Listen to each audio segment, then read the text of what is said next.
Well, thanks a lot for staying with us here on Sunrise Live on E on this Hope Day Wednesday. Now, the 12th to the 18th of March marks the 8th World Glaucoma Week. Statistics are showing that 4 in 50 South Africans over the age of 40 suffer from glaucoma, which is seen as the third leading cause of blindness. This is globally. Glaucoma is a very misunderstood disease. Often people don't even realize the severity of who is affected. So to talk more about this particular disease, we're joined in studio by Ophthalmologist Professor Grant McLaren. And as always, you can be part of our conversation. Remember to give us a call 011 447 1742, alternatively 1620, and feel free to leave your comments on our Facebook as well as our Twitter pages. Professor, thanks a lot for joining us this morning. It's a pleasure, and thank you to you for the invitation. Now, when we're talking about glaucoma, which is so funny because we're having this conversation off air, that in fact it is a silent disease. We don't necessarily know that we have it up until it's a bit too late. So just shed some light in terms of exactly how does one experience glaucoma, what is it, and why is it so silent? Well, it's a chronic progressive optic neuropathy. Now, that's a bit of a technical term, but that basically the nerve is dying slowly and in a progressive way. Yeah. Just to interrupt you there, Professor, I believe that your cell phone is on, so I'm just going to ask that we just switch it off, or I can give it to my team, and my team can have it for you and keep safe. I didn't know it was... Okay, guys, would you like to get his cell phone very quickly? I would not. You're a good thrower. I must actually say you could have passed out for footballer. I'm telling you now. All right, so back to glaucoma. Now that we're done with the full boat aspect of it, tell us about that. Why is it so silent? Well, that's why, because you get slow damage. And remember, in our eye, we've got a lot of redundancy. In other words, lots of extra spare nerve fibers. So you can lose up to half of them before you even notice any symptoms, before we can detect them on a visual field machine, where we check your peripheral vision and check you for areas where you've lost vision. So you've got all that redundancy that prevents you from actually diagnosing it subjectively early. But structurally, if you take there's many machines we've got now that measure thickness of your nerve fiber, and that can be picked up much earlier. So that's our big advantage in this disease. If we suspect it, if there's a family history, if we do look at the disc and we think there's a slight difference between the one, the asymmetry between the two eyes, then we can pick up on it, then we can test them. And just this whole issue of pressure, I've had a patient who presented with advanced disease in the one eye, pressure very high, easy to diagnose. The other eye had early to moderate disease, but the pressure was normal.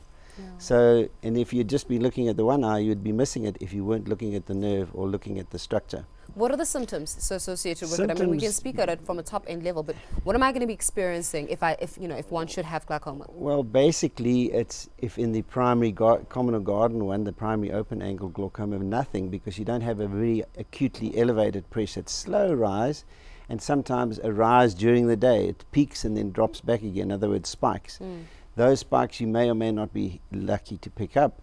But the most important thing is to look at the nerve and also to be aware. Sometimes the first thing people notice, they're not seeing things coming from the side. Patients stepping off a pavement into traffic because they didn't see the peripheral. So what we have is that your periphery, so periphery goes, your ability to see what's coming out from, what we call it, the blind spot. Yeah, in your blind spot. So your blind spot, so you're not able to detect any form of obstruction quick enough. So you're driving and somebody's coming out from one end. You can't detect that because you can't see that individual quick enough. No, exactly. So you're making me scared. Do you know how many people are actually facing this on a day-to-day basis, but they actually say, no, I just missed that? Yeah, but the key thing to patients is you ask them the right questions when you see them, and a big part of this disease is they become your friends over life because you'll see them regularly. It's something that treatment is forever. They know you forever until you retire or were to leave your hospital. But the point is you've got to develop a relationship with and a loyalty with them. They with you and you with them, because they must adhere to the treatment. Speaking about the treatment in itself, I mean, if one does not get treated, is it true that you actually can go, is it completely blind? Completely blind, because it will destroy all your vision, especially in our ethnic, black African patients. They get more aggressive disease and the onset is early. Traditionally, they'll say, have yourself checked if you've got a family history from 40 onwards. I say African people 30 onwards.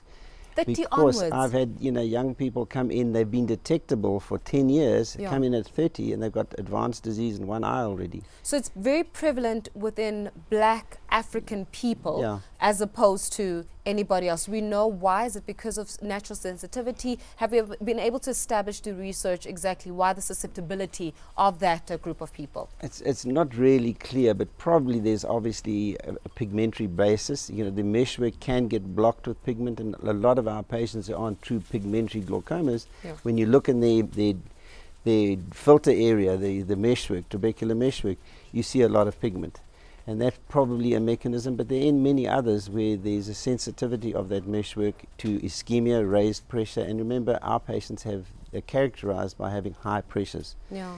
And not at the early onset of the disease. But the crucial thing is to find those patients who are diagnosable and detectable, because early glaucoma is very difficult to diagnose.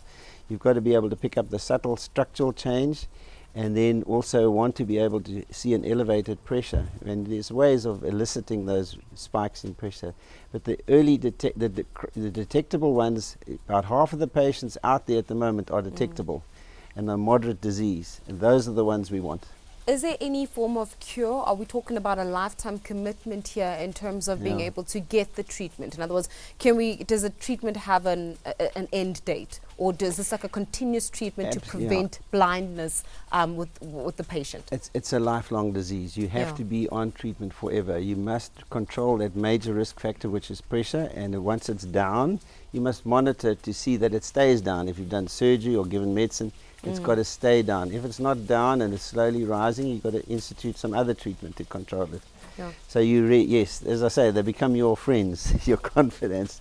You know them for the rest of your life because you have to. And it's all about preventing blindness ultimately. You delay the delaying progress. the process. You slow it down. You don't stop it happening. Remember, all of us are losing nerve fibers all the time as we get old. Yeah. But that process is very slow, and it never catches up with us in our lifetime. If we had to live for 300-400 years, or maybe even 150 years, we'd lose all our nerve fibers with time. Sure. But given our given lifetime, the loss is slow enough for us not to sort of notice it in our lifetime. So basically, as we're looking at glaucoma, Professor, and from what I'm hearing you as we wrap up the conversation, is if you are in your 30s, if you are a black individual especially, so if you're black African especially, and if you're experiencing any form of visual impairment slightly, or experiencing any pressure in your eyes, or you're driving and you're starting to not notice what's going on in your blind spot or within your peripheries, that's an indication that there may be a problem and we need to see you. Yeah. Okay, cool. And the key thing is, if you've got a family history, you've got a 4 to 5 times increased likelihood of getting glaucoma. Yeah. So yesterday there was an announcement on Metro FM, and a whole lot of patients came in. We looked at screened people in their 20s. We were able to say to them, your disc is normal now, your nerve is normal, but after 30, come on a regular basis, maybe every 2 years, and then have your nerve looked at. Okay, for somebody that's wearing spectacles or contact lenses, I'm going to be seeing you very soon. We have to leave our conversation there, Professor. But thanks a lot for joining us this morning. It's been a wonderful pleasure. Thank you so much for that. Ophthalmologist Professor Grant McLaren giving us some more insight into the prevalence of glaucoma in South Africa, as well as World Glaucoma Week. Be sure to get yourselves checked out. We're going to take